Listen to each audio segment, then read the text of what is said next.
Hindi ko tatakbuhan ang mga issue sa DPWH. Yan ang paninindigan ng kalihim ng Department of Public Works and Highways sa mga isyong bumangon, pangunahin ng anomalya sa flood control projects. Si Fe Bacunawa, magbabalita.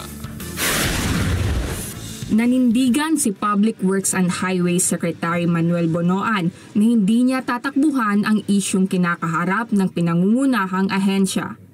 Sa video message na ibinahagi ng DPWH sa kanilang opisyal na Facebook page ngayong araw, ipinabatid ni Bonoan na wala rin siyang balak na mag-resign sa pagiging kalihim ng ahensya.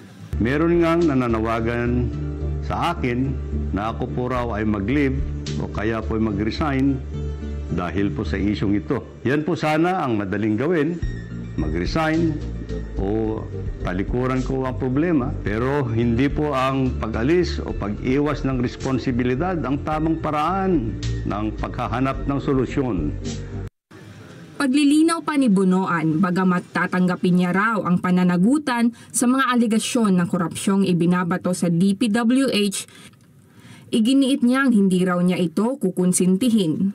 Sa akin po, tatanggapin ko ang accountability, pero tandaan po ninyo, hindi ko po kukonsintihin at papayagan ang anumang uri ng korupsyon na nangyayari. Kaya nga po, gusto nating managot ng dapat managot, makulong ang dapat makulong.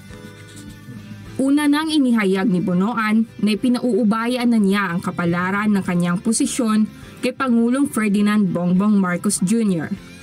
Nananatili ang investigasyon sa DPWH matapos mabunyag ang issue ng korupsyon at anomalya sa konstruksyon ng flood control projects sa bansa na nasa ilalim ng pangangasiwa ng ahensya. Samantala, inaasahang magpapatuloy ang investigasyon ng Senate Blue Ribbon Committee sa darating na Setyembre 1 para sa 15 contractor na nakatanggap ng limpak-limpak na pondo para sa flood control projects. Fe Bacunawa para sa Mata ng Agila, matatag, matapang, matapat.